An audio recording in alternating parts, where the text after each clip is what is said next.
Hello. My name's Eugene Maxwell, and, I'm a pervert. And I know, maybe I shouldn't admit that for fear of judgment, right? But, there's no one left around to judge me. I live in Rosewood, and here's a list of the things going on in my life. But, so I'm overweight, and I'm afraid of the outdoors, as well as everything else. I overeat, and I have bad teeth. But, I'm a night person, I'm good at sleeping, and I am one with the blade. Also, I got a nice heavy stomp, because I'm a fat guy. Anyway, this is a story of my adventure, my goals, and ultimately my death. Now, at first, I woke up from a bit of a bender. I was in a jail cell for like 4 days, and there was commotion one day, but I was slurping toilet wine and woke up in the middle of the police station, empty and kind of without a clue. Now, I checked the fridge, and there wasn't much in there, and it seemed when I opened the door to the parking lot, it was just as empty.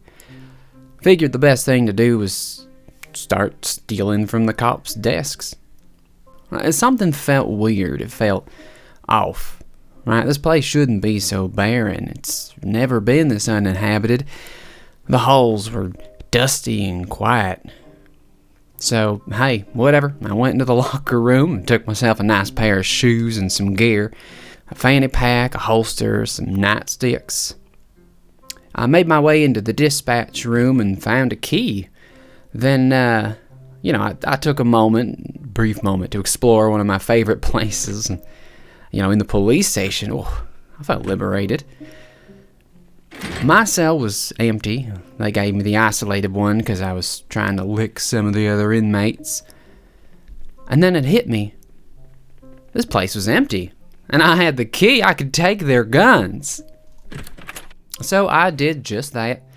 I took their firearms, their ammo, and just walked out with it.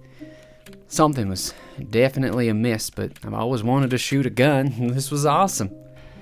I got outside, though, after seeing some people banging on the window, and it looked like they were decomposing, and that's when I realized what had happened. That zombie bug thing they were messing with in Louisville made its way here, didn't it?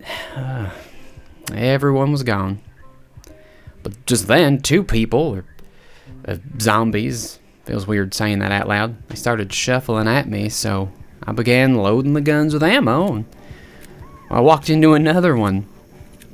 Now, I'm a little tubby, but I can outpace them at least. I loaded the gun, and figured it was only 3 of them. I had 15 rounds, I was being chased. What could it hurt? Did not go well, and the 4th one stammered in. I got him, though, but 2 more encroached, making a total of 5, and I realized it was the noise, wasn't it? Though I could just gain some distance, but 2 more joined, and then another 2, and this wasn't going well. I already had the whole group here, so I figured what better time to pull out a shotgun.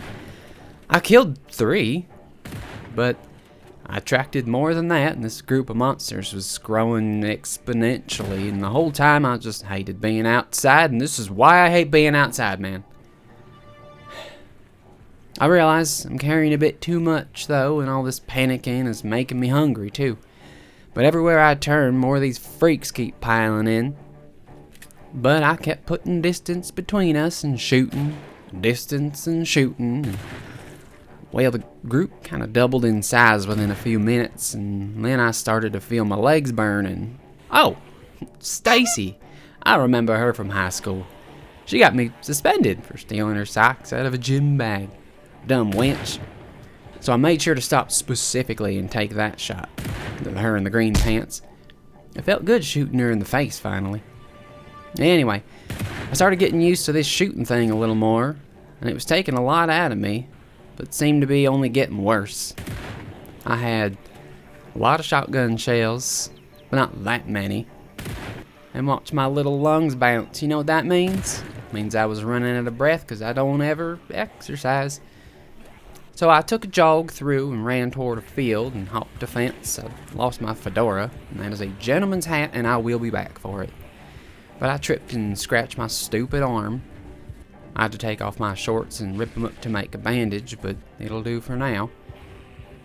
And this was it. This is where I take my stand, in this field. Nope, never mind. I'm running again. But that's when I got the plan. I'm gonna run into the firehouse garage. They'll follow me in, right, because they're stupid. And I'll sneak out the side door. It'll be perfect. I'll lose all the... Oh, okay, well, just one is better, I guess. Give her the old stomp stomp. And looking around, I feel like I'm safer to relax for a couple of minutes. And, oh, look, it's Mrs. Carolyn, my old preschool teacher. Shame.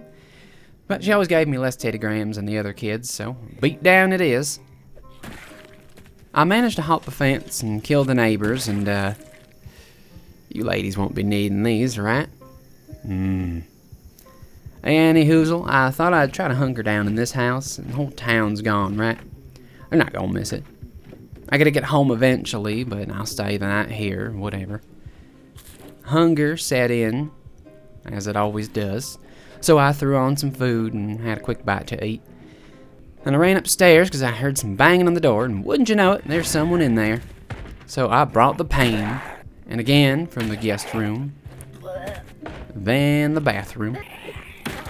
I went into the master bath, though, and found a proper bandage, cleaned up my wound, and got all that squared away, so it was time to shut out the world and take a little more personal time to myself.